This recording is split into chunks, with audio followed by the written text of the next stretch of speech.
इस ब्रिज का उद्घाटन मत करो, ये ब्रिज टूटने वाला है।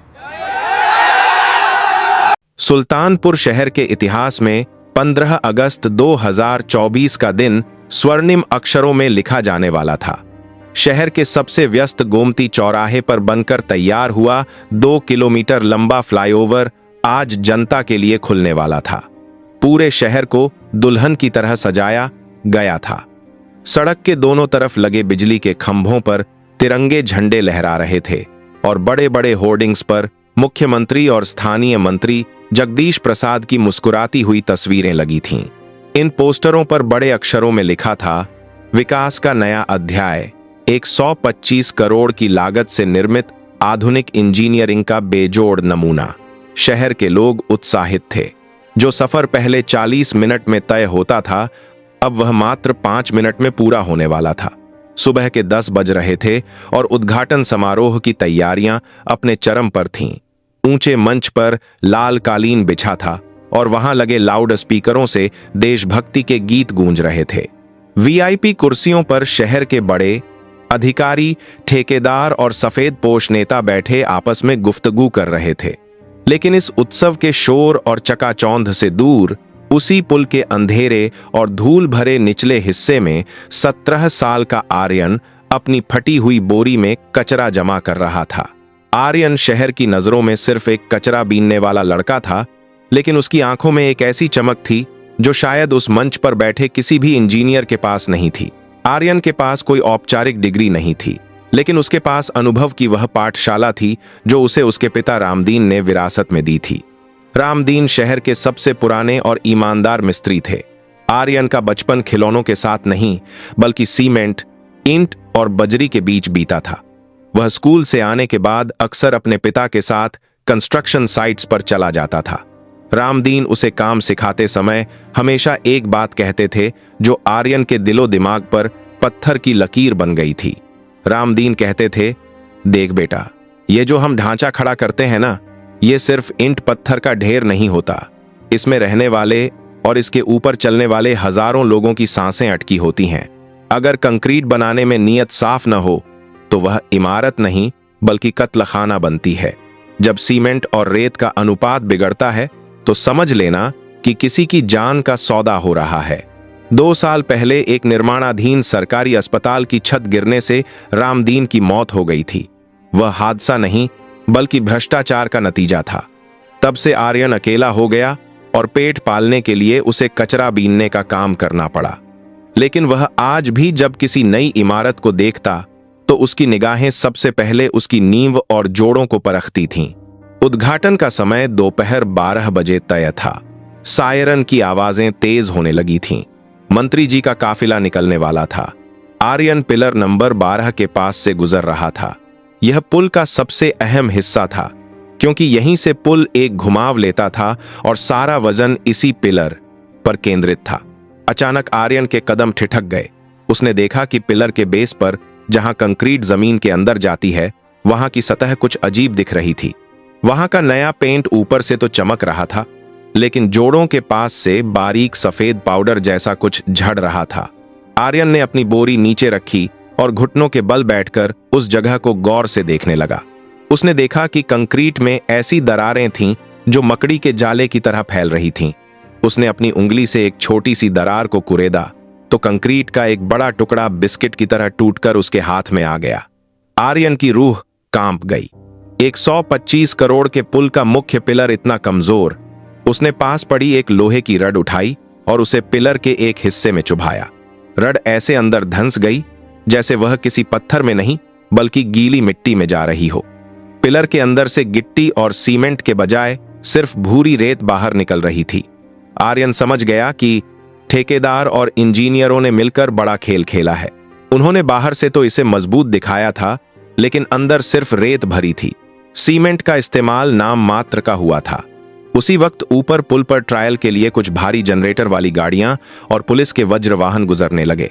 जैसे ही कोई भारी गाड़ी ऊपर से निकलती, पिलर नंबर 12 के अंदर से एक डरावनी आवाज आती, करकराहट की ऐसी आवाज जैसे कोई बूढ़ा पेड़ टूटने वाला हो। आर्यन ने अपना कान पिलर से लगाया। उसे साफ महसूस हुआ कि पूरा पिलर थरथरा रहा है। यह कंपन सामान्य नहीं था, यह पुल की आखिरी सांसें थीं। आर्यन ने अपनी आंखों के सामने मौत का मंजर देखा। अगर अभी फीता कटा और मंत्री जी के काफिले के साथ सैकड़ों गाड़ियां एक साथ ऊपर आईं, तो यह पिलर उस बोझ को सह नहीं पाएगा और पूरा का पूरा स्पैन नीचे गिर जाएगा। सड़क के नीचे हजारों की भीड़ खड़ी थी, ऊपर भी सैकड़ों लोग होंगे। आर्यन ने एक पल भी बर्बाद नहीं किया। वह अपनी बोरी वहीं छोड़कर भीड़ की तरफ भागा। वह सीधे पहले बैरिकेड पर पहुंचा, जहां सिपाही तिवारी पान चबाते हुए खड़े थे।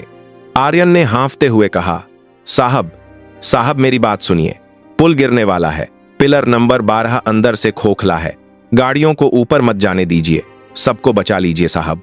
सिपाही तिवारी ने उसे तिरस्कार से देखा और डंडा पटकते हुए बोला, ए लड़के, दिमाग खराब है क्या तेरा? बड़ा आया इंजीनियर, चल भाग यहां से, मंत्री जी आने वाले हैं। नाटक मत कर वरना हवालात में डाल दूंगा। आर्यन ने उनके हाथ जोड़ लिए। साहब, मैं सच कह रहा हूं, मैंने खुद देखा है, पिलर कांप रहा है। सिर्फ 15-20 मिनट बचे हैं साहब। लेकिन सिपाही ने उसे धक्का देकर सड़क के किनारे गिरा दिया।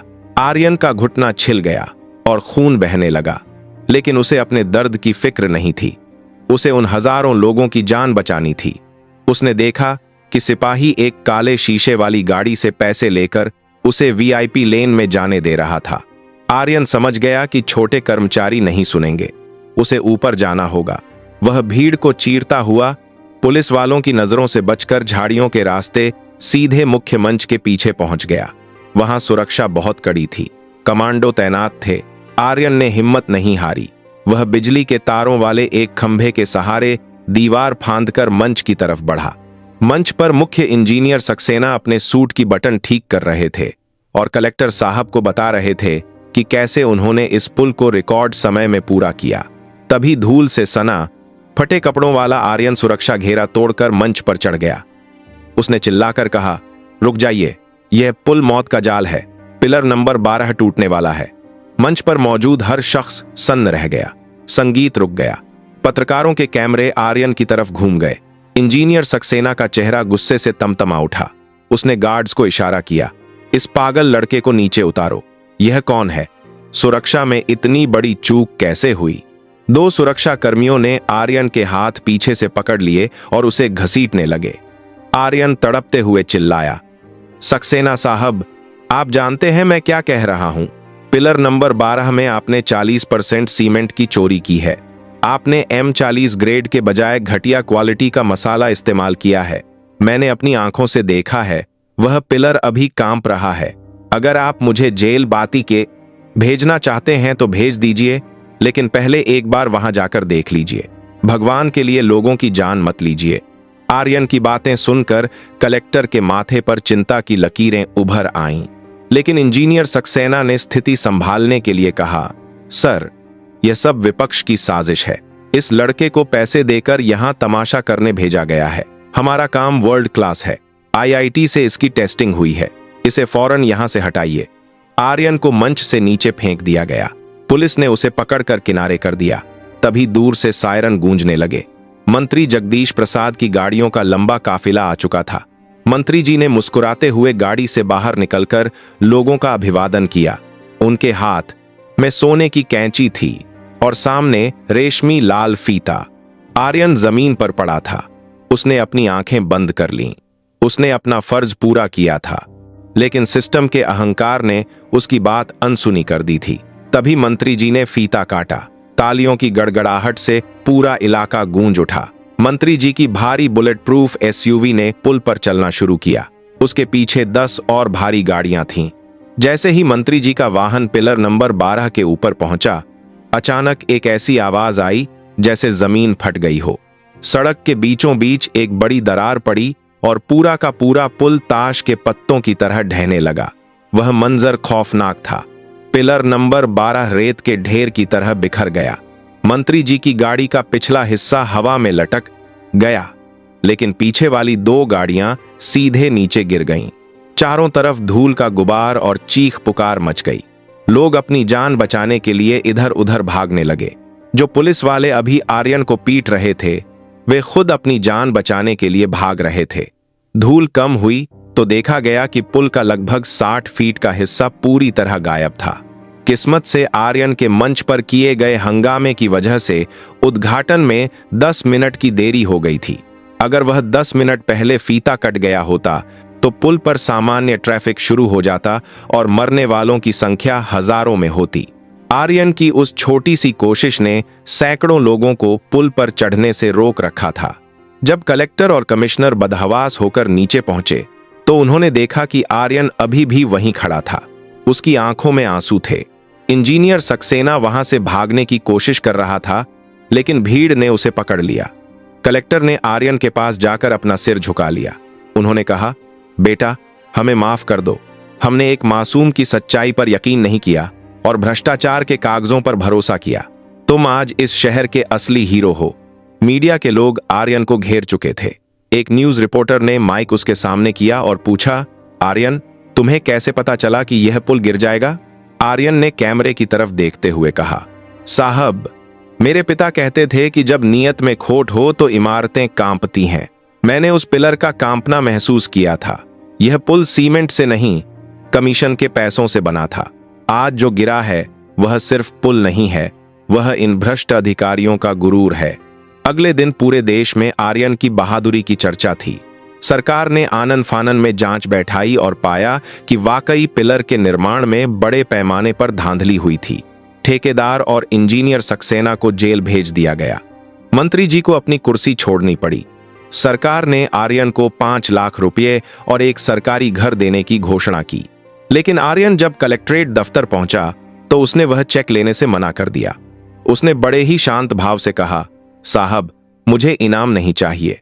अगर देना ही है तो यह वादा दीजिए कि अगली बार जब इस शहर में कोई पुल या स्कूल बने तो उसे बनाने वाले के हाथों में सीमेंट हो, लालच नहीं। मेरे पिता जैसे कई मिस्त्री दिन रात मेहनत करते हैं ताकि लोग सुरक्षित रहें। उनकी मेहनत का अपमान मत कीजिए।